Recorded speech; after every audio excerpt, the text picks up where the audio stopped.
There is a country on the Arabian Gulf that has no river.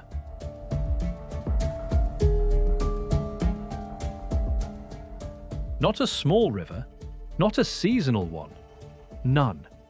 No stream, no lake, no spring that runs year-round. 11,500 square kilometers of limestone and sand, and not one permanent body of fresh water anywhere on its surface. The rain that falls on it averages around 80 millimetres a year. In Doha, the long-term figure is closer to 71. That is roughly what London collects in 6 weeks. And in summer, the ground here loses 11.5 millimetres of water to the air every single day. Read those two numbers together. The land gives up more moisture in 1 week of July than the sky returns in a year.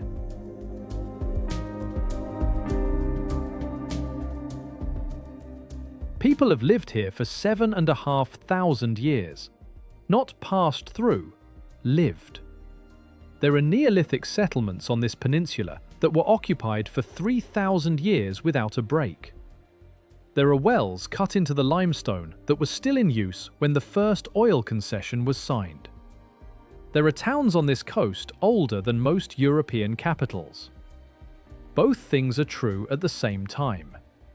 This is one of the driest inhabited places on the planet, a peninsula with no surface fresh water at all.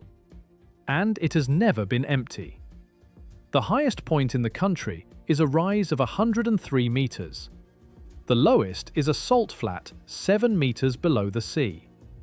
No river carved that hollow. So what did the land give them instead? This is Qatar, a peninsula about 160 kilometers long and 80 across, pushing north into the Gulf from the eastern edge of Arabia. It touches land in only one place, a border with Saudi Arabia 60 kilometers wide. Everywhere else, it is coastline. 563 kilometers of it. Almost all of it is flat. That flatness is not an accident of scenery. It is the single most important fact about this country, and it explains nearly everything that follows. Beneath the sand lies limestone. Eocene limestone, laid down as sediment on the floor of a shallow tropical sea between 50 and 35 million years ago, when this entire region was underwater. Layer on layer of shell and carbonate mud, compacted, lifted, exposed. Limestone does something no other common rock does at scale. It dissolves. Rainwater picks up carbon dioxide from the air and from soil and turns very slightly acidic. Over time, that weak acid eats into carbonate. It opens cracks. It widens joints into fissures and fissures into voids. The rock becomes porous, a sponge with a hard face.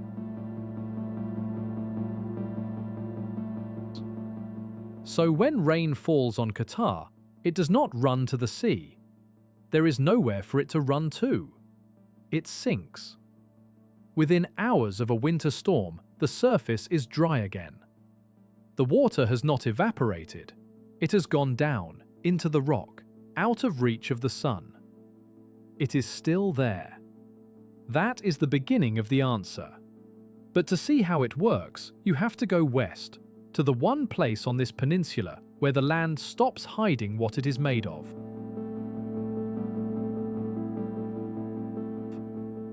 "90 kilometers from Doha, on the western shore, the ground rises into a low, white escarpment. This is Zakrit. Beyond it, the Rasa Brook headland runs out into the Gulf, and the country's smooth surface breaks apart into something that looks assembled rather than eroded. Columns of pale limestone stand alone on the flats, 10 and 15 meters apart, each one capped with a broad, flat disc of harder rock and balanced on a narrower stem. They are not sculptures, they are what is left. The mechanism is wind, and it is patient. For most of the year, the dominant wind here is the shamal, blowing down from the northwest. In summer, it can run for days without pausing. It carries sand, and sand, at that speed, is an abrasive.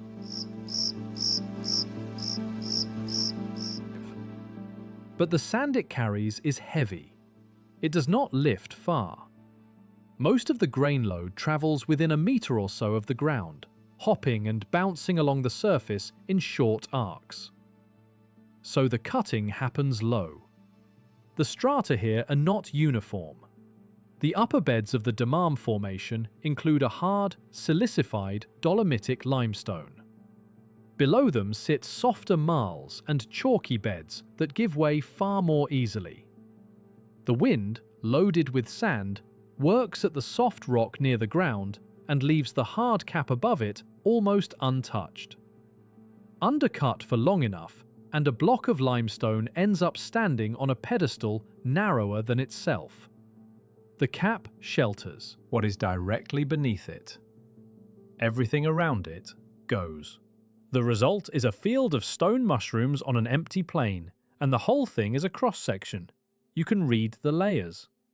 Something much larger is doing the lifting, running north to south through this entire peninsula and continuing offshore beneath the Gulf is a broad geological arch.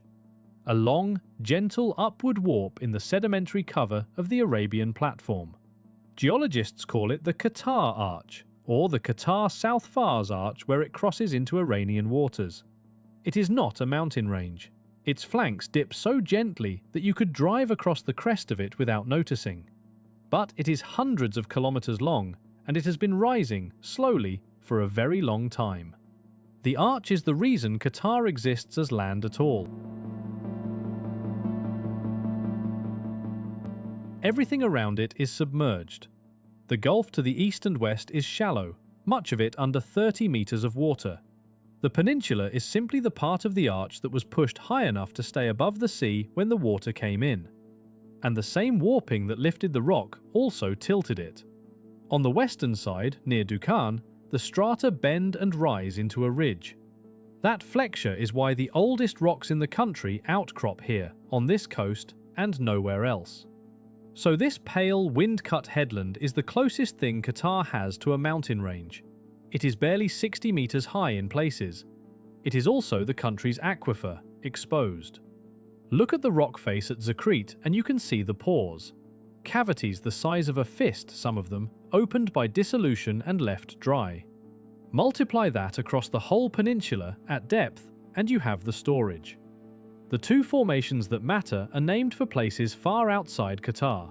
The Rus, a shallower unit, and beneath it, the Radhuma, older and deeper. Together they hold every drop of natural fresh water this country has ever had. But the water in them is not evenly good. In the north and centre, the salinity of the groundwater runs between 500 and 3,000 milligrams per litre, drinkable or close to it. Move toward the coast and that figure climbs. Near the shore, it can reach 10,000. There is a reason for that, and it is the hinge on which this entire country turns. We will come back to it. For now, hold this. Rain here does not evaporate. It disappears into rock. And somewhere down there, it is waiting. Not everything on this plain waits for the rain, though. Some things simply stop needing it. Out on the gravel flats, in the hardpan between the limestone rises, there is a lizard that Qataris call the dub. Its formal name is Eurymastix aegyptia, the Egyptian spiny-tailed lizard.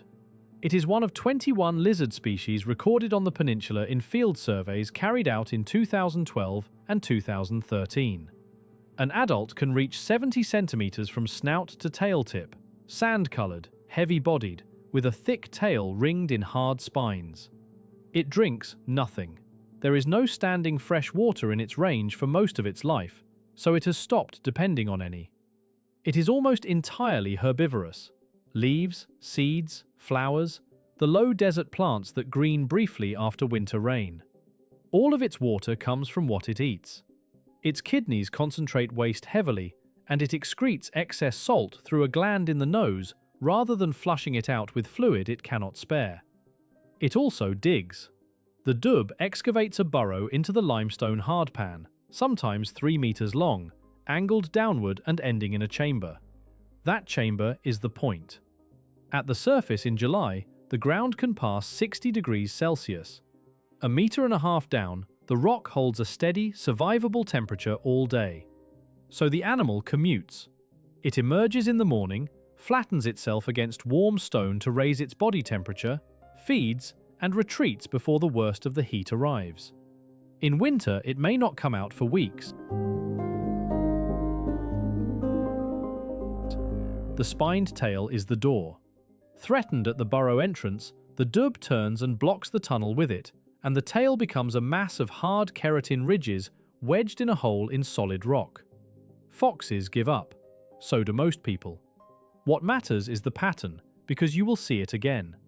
The dub does not fight the climate here, it uses the rock. The same porous, cavity-riddled limestone that swallows the rain and hides it from the sun is what the lizard climbs into to hide from the same sun. The land offered one thing. Everything living on it, including the people, arranged itself around that offer. 30 kilometers south of Zakrit, the plain drops. Not sharply. You would not call it a valley. The ground simply loses height over a few kilometers, and then the sand stops, and something else begins. A flat, pale, crusted surface that runs 20 kilometers from end to end and between 2 and 4 kilometers wide. This is the Dukhan Sabkha, 73 square kilometers of salt flat, the largest inland sabkha anywhere on the Arabian Gulf. Its floor is the lowest ground in Qatar, 7 meters below sea level. And nothing carved it. That is the strange part. Depressions of this size, in most of the world, are the work of water. A river valley, a glacial scour, a collapsed cave system. This one has none of those. There is no river in Qatar, and there never has been. There has never been ice here.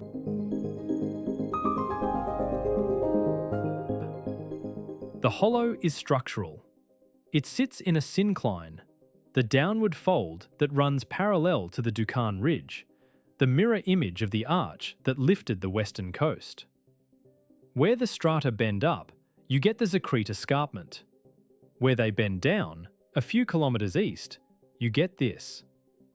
The rock made a bowl.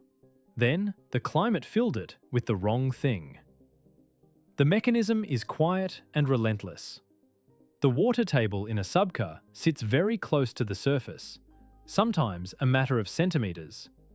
It is brine, not fresh water, drawn in from the sea through permeable sediment and up through the profile by capillary action. Then the sun takes the water and leaves the salt. Every day, evaporation lifts moisture off that surface. Every day, the dissolved minerals stay behind. The result is a layered crust, halite, gypsum, and hydrite, precipitating within the sediment column and on top of it. In places, it is 5 to 10 centimeters thick. It cracks into polygons in the dry season, and it will hold a vehicle. In the wet season, it will not. Nothing grows on it. A sabkha is not poor soil. It is not soil at all. And the strangest thing about this one is where it lies. The northern end of the flat is about 3 kilometers from Zakrit Bay. Geologists have argued that this whole depression was once an extension of that bay, an arm of the Gulf, cut off as the coastline shifted, left to dry. If that is right, then the lowest ground in Qatar is not a valley at all. It is a piece of the sea that got stranded and never left.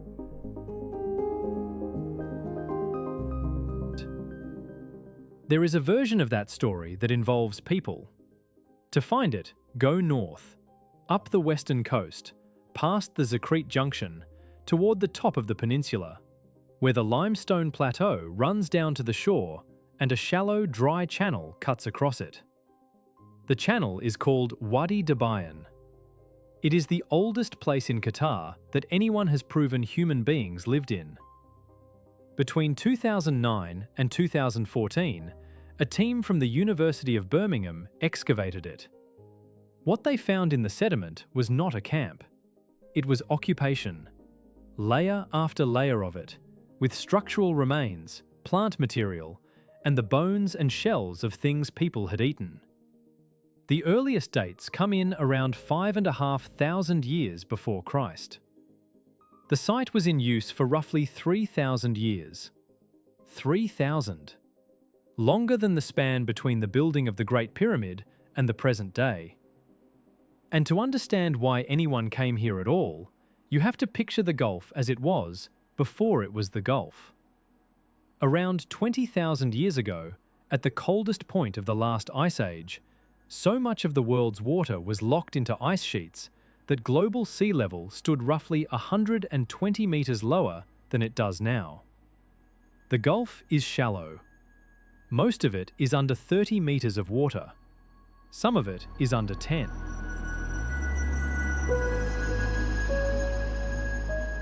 Drop the sea 120 meters and the Gulf is not a sea.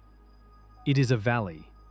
A long, low basin running southeast, floored with sediment, fed by the Tigris and the Euphrates and the Karun and the Wadi Batin, all of which continued down its length and out through the Strait of Hormuz.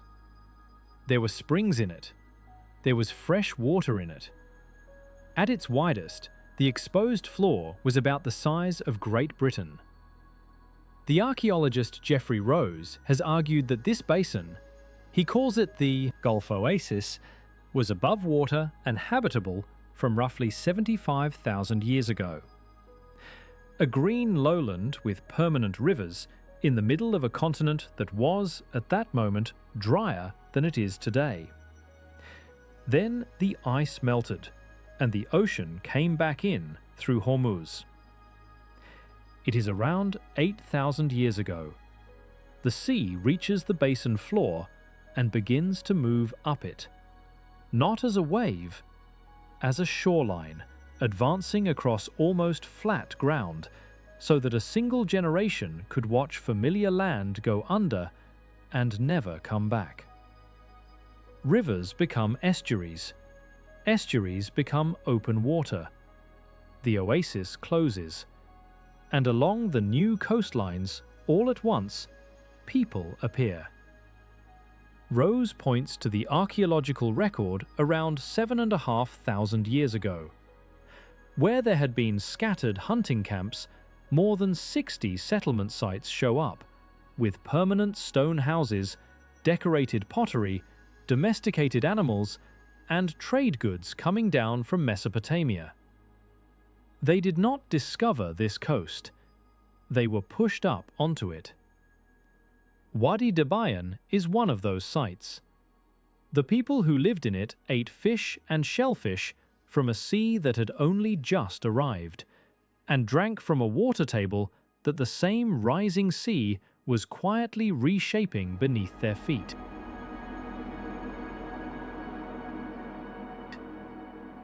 Then, at the end of the Bronze Age, they left. Nothing chased them out. There is no burn layer, no massacre, no invasion in the record. The occupation simply thins and stops, and the channel goes quiet for 4,000 years. Hold that. It matters later. The animals that came onto this peninsula with them had already solved the same problem in their own way. There is an antelope here that Qataris call al-Maha, or al-Wudaihi, the white one. In English, the Arabian oryx. It stands about a meter at the shoulder, and it is almost entirely white, with dark markings on the face and legs, and two long ringed horns that run back nearly straight. From the side, at distance, in heat shimmer, the two horns collapse into one. It is a serious candidate for the origin of the unicorn. Everything about it is a heat calculation. The white coat reflects sunlight rather than absorbing it. The dark legs take up warmth on cold desert mornings. Its hooves are broad and splayed, which spreads its weight across soft sand and loose gravel. It can let its own body temperature rise several degrees through the afternoon, rather than sweating the difference away, and shed that heat at night when it is free. And it finds rain it cannot see.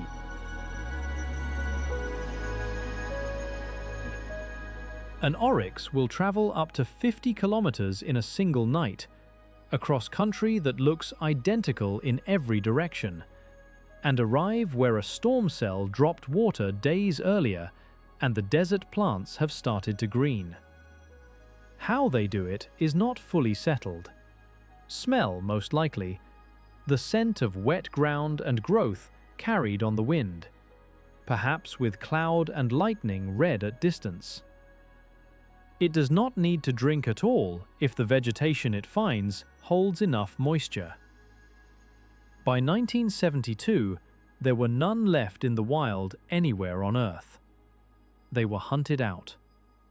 Motor vehicles and modern rifles took an animal that had survived every hunter on foot for 10,000 years and finished it inside a few decades. The last wild individuals were killed on the Arabian Peninsula, and what remained of the species existed only in private collections and zoos. The reintroductions began in the early 1980s from captive stock. Qatar now holds oryx in reserves at Al-Shahaniya, west of Doha, and at Al-Mashabiyah in the southwest, and in the Brook Reserve out on that white headland at Ras Abruk. Azam Al-Manai, a Qatari wildlife photographer, has spent years following them across those reserves. He describes the same thing every time: that no photograph really holds them, and that the color is the problem. Against pale limestone in white light, a white animal at 200 meters is less a shape than an absence. They are back on ground that never once offered them a drink. Which brings us to the only part of this country that has ever grown anything. Scattered across the interior of Qatar are around 850 shallow depressions. They are called Raudat, Riyadh in the plural, and the word means a garden or a meadow. From the air in winter, they are visible as faint green smudges on a grey and buff surface, a few hundred meters across, sometimes a kilometer or two. They are the only farmland this country has ever had. They form the way everything else here forms. Rainwater, slightly acidic, works down through joints in the limestone and dissolves the rock from within. A void opens at depth. Eventually, the roof over it thins and the surface above sags. Not a collapse, usually, but a slow settling into a shallow bowl. Then the bowl starts to catch things. Every storm that runs across the surrounding plain carries fine material with it: silt, clay, weathered fragments, and delivers it into the low ground. Over thousands of years, sediment accumulates. In the largest riad, that fill reaches 150 centimeters deep over limestone debris and bedrock. 1.5 meters of soil, in a country that otherwise has none. Some of these depressions were formed in far wetter geological periods. In the south, between 5 and nearly 2 million years ago. In the north, much more recently, in the window between 18,000 and 8,000 years ago, when this region was a great deal less dry than it is now. They are relics. The climate that made them is gone. The bowls remain, and they still do their job. The job is concentration. A Raudat does not receive more rain than the plain around it. It receives the plain's rain, every drop that falls on the surrounding catchment and does not sink first. funneled into a few hectares.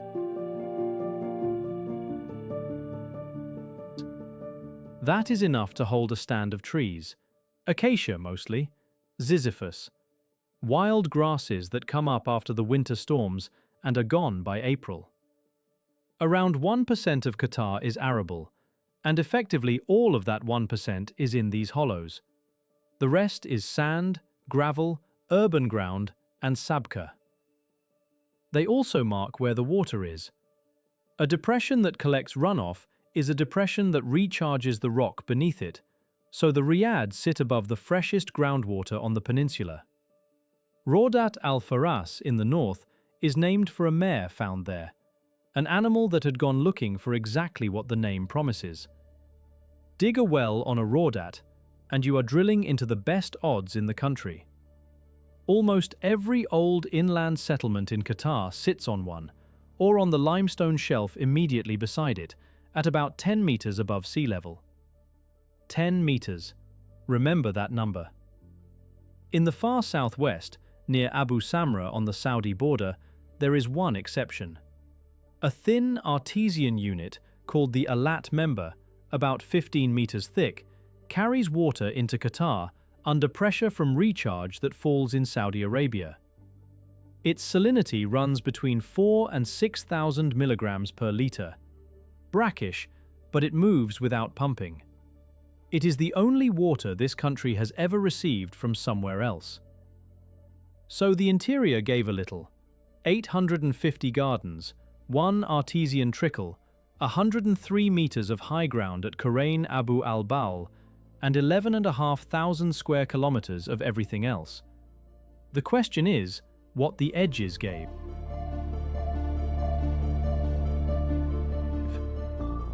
In the far southeast, the desert walks into the sea. Khor al-Adaid is usually translated as the inland sea. It is a long tidal inlet that reaches roughly 15 kilometers inland from the Gulf, narrowing to a channel and then opening into a broad, shallow basin, entirely enclosed by dunes. There are only a handful of places on Earth where a major dune field meets a tidal embayment like this. From the top of the sand, you can see standing salt water in the middle of a desert, going out and coming back in twice a day. It should not be there. And it is there for the same reason nothing else in this country is where you would expect. Khor al-Adaid is a drowned valley. Before the sea came back, when the Gulf floor was dry land, water ran across this ground. There was a drainage system here, incised channels cutting down through the sediment, their courses guided in part by faults in the rock beneath. Ordinary river geometry in a place that has not had a river in 8,000 years. Then the sea rose. The Flandrian transgression pushed salt water up those old channels the way it pushed it up every low valley on this coast, and the drainage became an inlet. What you are looking at is a river valley with the river removed and the ocean poured in. The whole feature has taken shape over roughly the last 6,000 years. In geological terms, this coastline is brand new. And it is being buried while you watch. The dunes here are migrating. Sand generated across the surface of Qatar is driven southward by the prevailing wind, and it arrives at Khor al-Adaid from the north and northwest, and simply keeps going. Off the land, into the water. Quartz sand from a limestone country, delivered to the sea by air. Once it is in, the tides take over. The currents in the embayment redistribute the grains along the floor of the inlet, mixing them with carbonate mud forming in place, and with the shells of the few organisms that can tolerate the conditions. Because the conditions are severe. The Gulf is barely connected to the Indian Ocean, one narrow strait at Hormuz. It is shallow. It sits under some of the strongest evaporation on the planet, and the rivers that once fed it are now feeding only its northern end.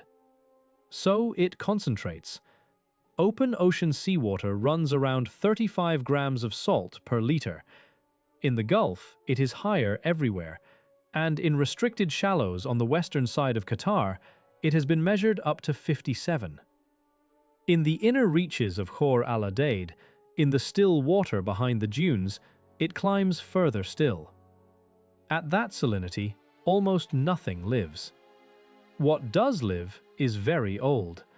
Microbial mats, layered sheets of cyanobacteria and other single-celled organisms carpet the Sabkha flats around the inlet, binding sediment, precipitating carbonate, and in the process forming dolomite, a mineral that geologists spent more than a century arguing about because it is common in ancient rock and rare in modern.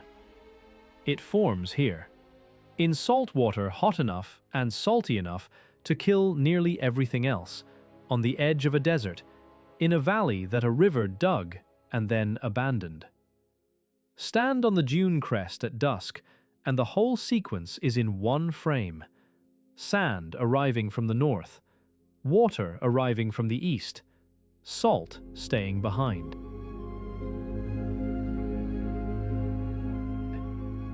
The land makes the terms. It has never once been asked. North of the inlet, the sand that feeds it comes from the only true dune field in the country. It runs roughly from Mesaid south, and it is the exception to the flatness. Crescent dunes and long ridges, some of them 40 meters high, moving at a few meters a year. Everywhere else in Qatar, the sand is a thin veneer over rock. Here, it is deep. The grains did not come from the limestone underneath. Quartz does not weather out of carbonate in these quantities. Most of this sand was carried in, from the great sand seas of the Arabian interior and from exposed sediment left dry when the Gulf was a valley, then shepherded across the peninsula by the Shamal over thousands of years. Which means the dunes are on their way somewhere. They always have been. The peninsula is not their destination, it is the route. Nothing about this country holds still. The sea rose, the sand crosses, the salt accumulates, and in the middle of it, on 11,500 square kilometers of moving material, people decided to stay. There is one place where the land does the opposite, where instead of taking, it grows something. About 50 kilometers north of Doha, on the east coast near the town of Al Hor, a low green line runs along the shallows at Al Thakira. It is a forest. It is the only one in the country. The tree is Avicennia marina, the grey mangrove, and it is doing something no ordinary tree can do. It is standing in salt water. For almost any land plant, seawater is fatal. Root cells take up water by osmosis, drawing it from where salt is dilute to where it is concentrated. Put a normal root into brine and the gradient reverses. The plant does not drink. It is drained. The mangrove solves this 3 times over. First, at the root. The membranes exclude the great majority of the salt at the point of uptake, a filter that keeps most of it out of the plant entirely. Second, at the leaf. What does get through is pushed to glands on the leaf surface and excreted. Walk out at low tide, look closely at the upper side of a leaf, and there are salt crystals on it. The tree is sweating brine. Third, in storage. Old leaves are used as a dump. The plant loads them with the salt it cannot get rid of any other way, and then drops them. Below the waterline, it has the other problem to solve. Tidal mud has almost no oxygen in it, so the mangrove sends up pneumatophores, thin vertical roots that break the surface at low tide in their thousands, standing up out of the mud like a field of stubble, taking air directly. The whole structure is a machine for living somewhere nothing else can.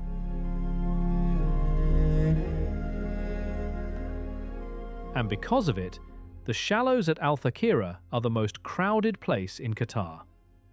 The root tangle slows the water, drops sediment, and creates a nursery. Juvenile fish and crabs shelter in it in numbers that the open coast cannot support. Above them, this is one of the country's principal bird sites, on a peninsula that records more than 350 bird species, over 200 of them migratory. Between November and April, the flamingos arrive. Greater flamingos, the largest of the flamingo species, standing up to 1.5 meters tall, coming down off the flyway from Europe and Siberia on the way to Africa. They stop here, in water most birds cannot use. Their bill is upside down. A flamingo feeds with its head inverted, the upper mandible below, sweeping side to side through the shallows, while the tongue pumps water through rows of fine plates called lamellae. Brine shrimp, algae, tiny invertebrates strain out. The water goes back. Salt is the point. Hypersaline lagoons are hostile enough to exclude most competitors and most predators, which is precisely why a filter feeder that can handle the chemistry does so well in them. Salt glands above the eyes shed the excess. The pink comes from carotenoid pigments in what they eat, and a flamingo that stops eating shrimp fades. Beside them, on the rocks and the sandbars, sits a bird found nowhere on Earth but this sea. The Socotra cormorant breeds only around the Arabian Gulf and the Gulf of Oman. It is a vulnerable species with a global population concentrated into a handful of islands and coastlines, and Qatar's mangrove coast is one of the places it can be found in numbers. A forest that drinks salt, a bird that filters it, a cormorant that exists in one sea and nowhere else.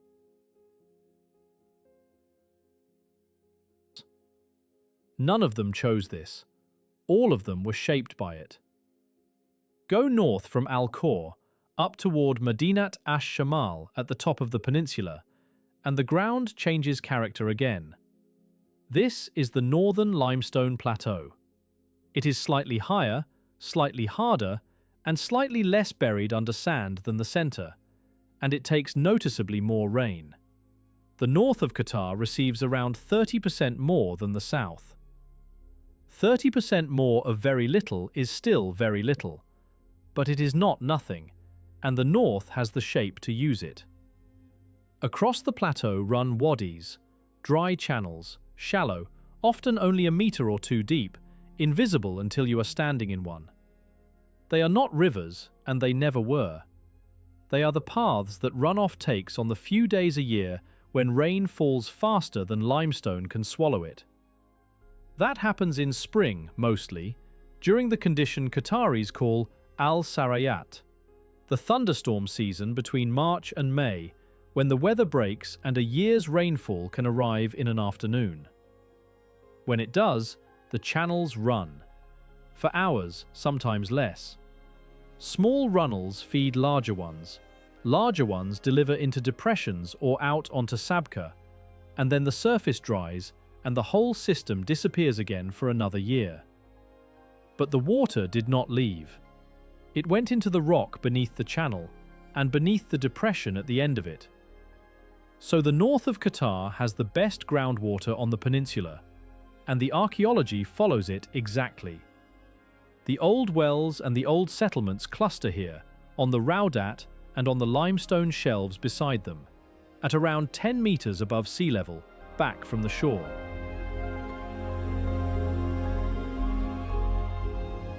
Back from the shore, in a country whose entire economy came out of the sea. That gap is the most important pattern in Qatari settlement history, and it produced something unusual. Almost every old community here came in pairs. Hold that, we are nearly at the reason. West of the wadis, across roughly 1/10 of the country, the land was left alone. Al Reem Biosphere Reserve covers about 1,190 square kilometers of the northwest. Gravel plain, low limestone rises, scattered raudat sabkha at the coastal margin. UNESCO designated it in 2007 the first biosphere reserve in the country. There is very little to see, which is rather the point.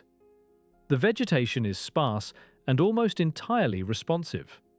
More than 300 wild plant species are recorded in Qatar, and a large share of them spend most of their existence as seed in the ground, waiting. After a wet winter, the reserve greens. In a dry year, it does not. Ecologists call these pulse systems. Everything in them is timed to an event that may not come. The gazelles graze what appears. The foxes and the sandcats follow the rodents that follow the seed. Camel herders have used this ground for generations for the same reason, moving stock onto flushes of growth and off again when they are finished, because staying in one place is what kills you here.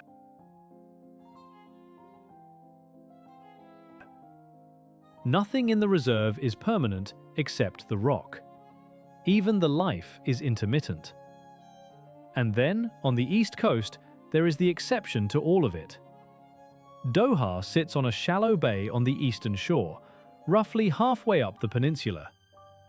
The old settlement there was called Al-Bida. The name Doha comes from ad-Dawha, meaning the big tree.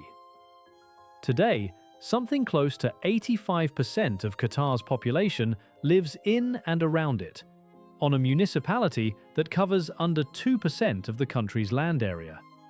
Nearly 3 million people, on one bay. There is a way of looking at that skyline. The towers on the West Bay, the reclaimed islands, the Corniche, and reading it as an answer to the desert. As proof that enough money can put a city anywhere. It is a tempting reading, and it gets the direction of causation backwards.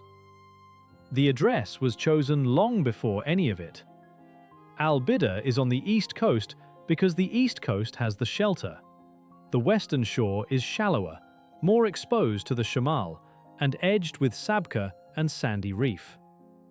It is halfway up the peninsula because that is where the pearl banks were reachable in both directions. It sits where it sits because inland of it, within reach, there was groundwater. The towers came later, the bay came first, and the bay was not negotiable.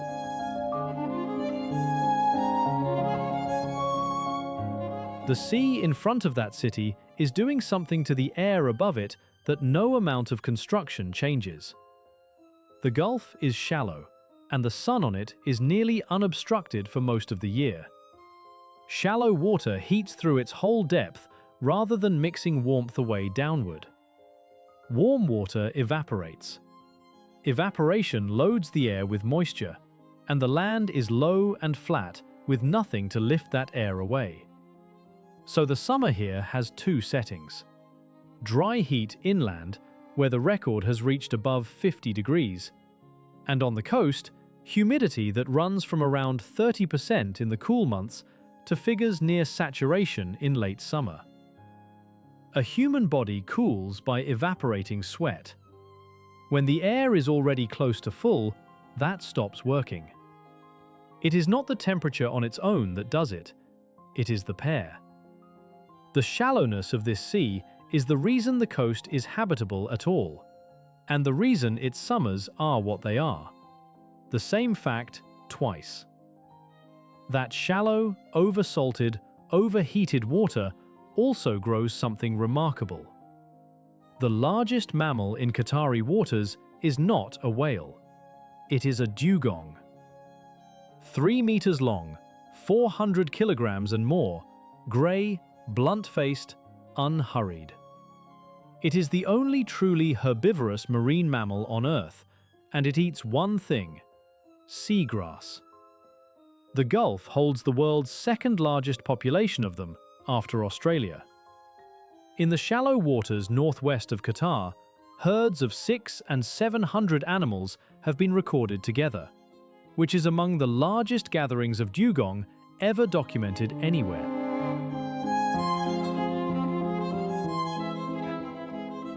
They are there because the seagrass is there, and the seagrass is there because of the same geometry that makes the summers hard. Seagrass is a flowering plant, not an alga. It needs light on the seabed to grow. In a deep sea, that limits it to a narrow coastal fringe.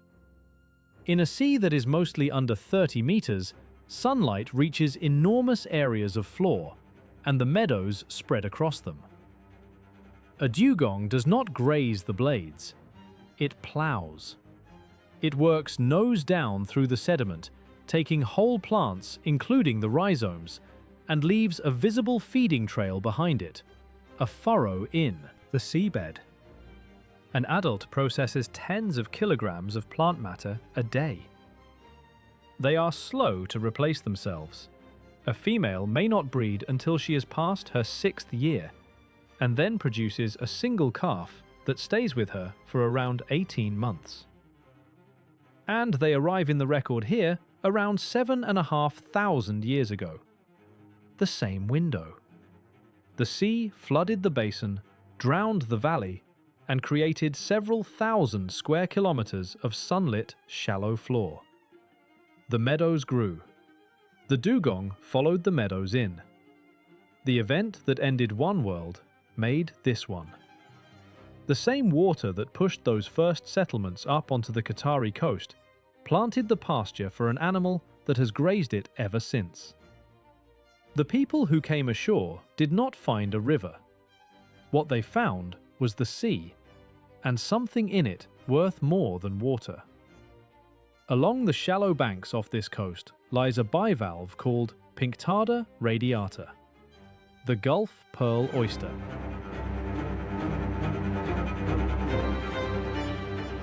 It thrives in conditions most bivalves cannot manage. Water that runs hot and salt concentrations well above ocean normal.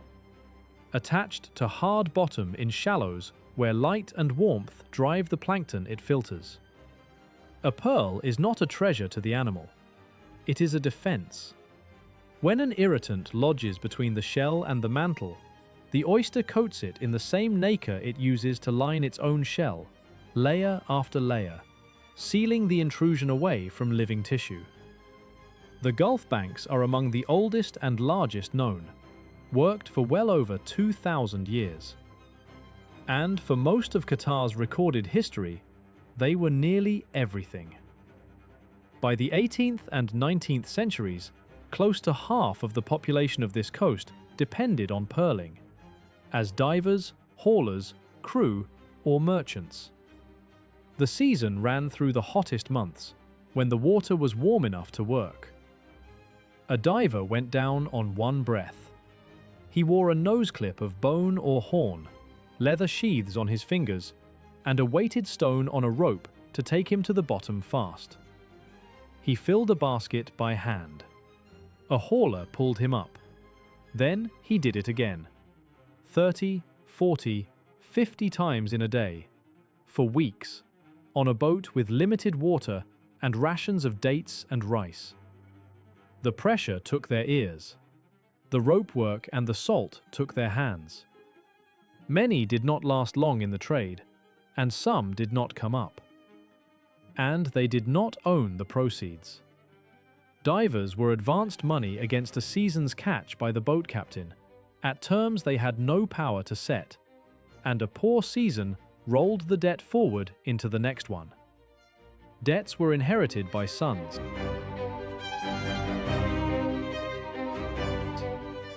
A significant number of the men on those boats were not free at all. They were enslaved, and their labor was the property of others. Requests for manumission filed with the British political agencies around the Gulf are a matter of record, and the number of those requests reached its peak in the 1930s. It reached its peak then because that was when the money stopped. In the 1920s, Kokichi Mikimoto's cultured pearl reached the world market in volume. By the middle of the 1930s, Japan held hundreds of pearl farms, producing millions of cultured pearls a year, at a fraction of the price. The global depression arrived on top of it, and removed what was left of the luxury market. The natural pearl price collapsed and did not recover. Al-Bidr had never been wealthy. There was poverty and there was malnutrition on this coast before the crash. And afterwards, there was more of both. Boats were laid up. Crews were let go. Coastal villages emptied, and some of them were never reoccupied. Al-Jumail and Al-Arish still stand on the northwest shore, roofless, half filled with sand. Men walked away from the sea because the sea had stopped paying, and the land behind them had never been able to feed them in the first place.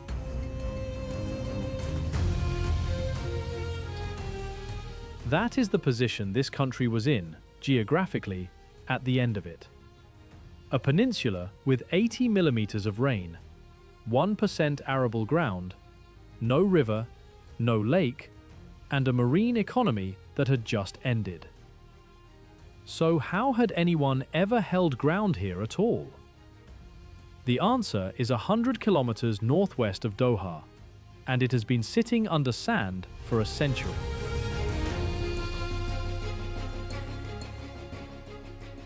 On the northwest coast, where the limestone shelf runs down to a low shore, there is a walled town.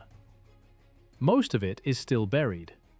What has been uncovered runs about 1.5 kilometres along the coastline and covers roughly 60 hectares.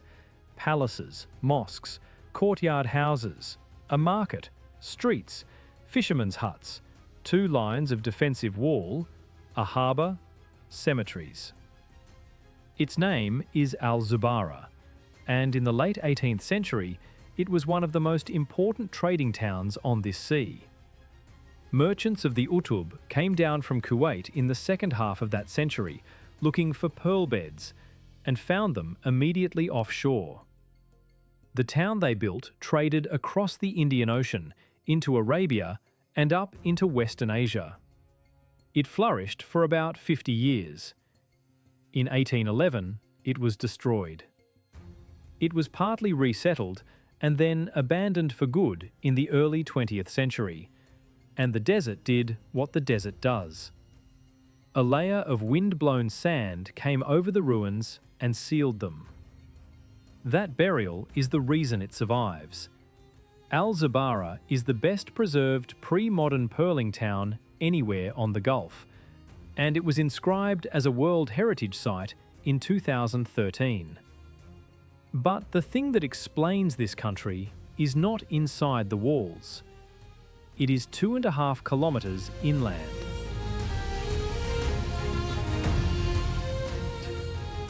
Beyond the edge of the Subka, on higher ground, sits a second site, Moorea. A fort, an enclosure, and around 10 to 12 wells in 2 distinct groups. Al-Zubarah had no drinkable water of its own. None. A town of thousands of people on a coast with the richest pearl banks in the Gulf, and you could not sink a well inside its walls and get anything you could swallow. So they built the town twice. The wells at Moorea fed Al-Zubarah. The 2 sites were linked and defended together. A coastal town for trade and the sea, and an inland station for the only resource the sea could not provide. Neither could exist alone. Take away Moorea, and Al-Zubarah is a ruin within a month. And that arrangement was not unique. It was the rule. Right along this coast, the same pattern repeats. A settlement on the shore for the pearl banks, the fish traps and the trade. A settlement inland for the water. Twin towns, tied by a track and a shared name, each providing what the other could not. Nobody designed that system. The rock did. Here is the mechanism, and it is the reason for everything in this documentary.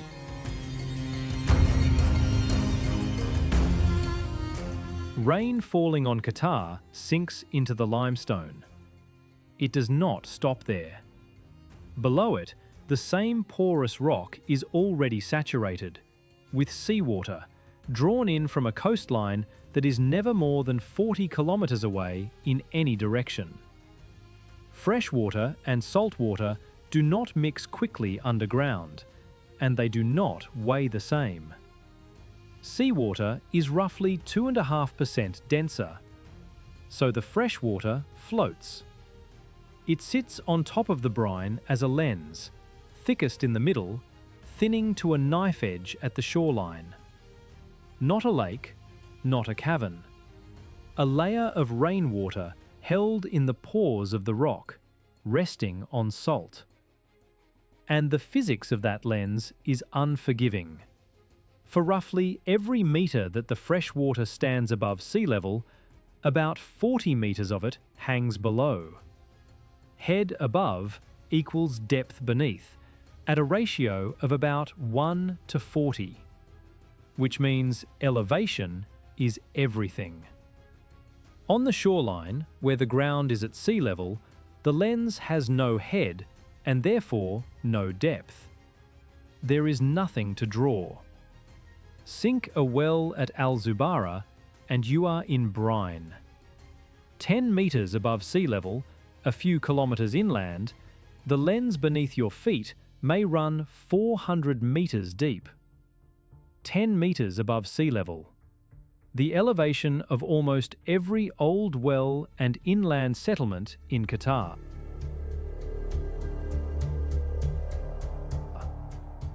That is not a preference. It is not tradition. It is the depth of a body of rainwater floating on seawater inside a rock. And every village in this country's history was placed by it. It explains the twin towns. It explains why the wells cluster on the Raudat, where the runoff concentrates and the lens is fed. It explains why coastal groundwater salinity climbs to 10,000 milligrams per litre, while the interior runs a fraction of that. It explains why the north, which takes 30% more rain and has the plateau to hold it, was always the better half of the country. And it explains Wadi Dabayan. 3,000 years of occupation, and then nothing. No burn layer, no invasion. Because a lens is not a permanent feature. It moves. Shift the coastline, change the rainfall, draw more out than goes in, and the interface between fresh and salt rises. The brine comes up under the fresh water and meets the bottom of the well.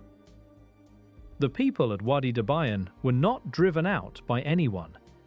The water went brackish and they left. For 7,500 years, that was the arrangement. The land held a finite sheet of rainwater in porous stone, and it issued permits.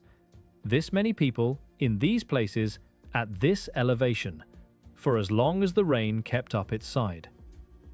Every settlement on this peninsula was a negotiation with a lens.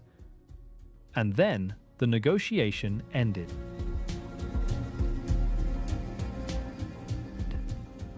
It is 1953. On the coast, the country's first desalination plant is commissioned, and for the first time in the history of this peninsula, fresh water is manufactured out of the sea rather than taken from the ground. It is a small plant. It changes everything. Today, effectively all of Qatar's drinking water is desalinated. Production passed 2 million cubic meters a day. The Gulf, which is the saltiest thing for 1,000 kilometers in any direction and the reason the groundwater was ruined in the first place, has become the country's water source. The old supply has not been abandoned. It has been outrun. Groundwater abstraction runs at roughly 250 million cubic meters a year, against a natural safe yield somewhere near 56. 3 to 5 times the rate of recharge. Almost all of it goes to farms, in a country where 1% of the surface can be farmed at all. The lens is being drawn down faster than 80 millimeters of rain a year can refill it, and where the pressure drops, the sea comes in behind it. That is the full answer to the question this documentary started with. People live here, and have lived here for 7,500 years. Not because of rain, and not because of wealth. They live here because a slow geological arch lifted a slab of porous limestone above the sea, and that limestone caught what little rain fell and held it as a floating sheet on top of brine, in a handful of places at a specific height above the waterline. That sheet decided where every well was dug, which decided where every village stood, which decided where every town on the coast could be supplied from.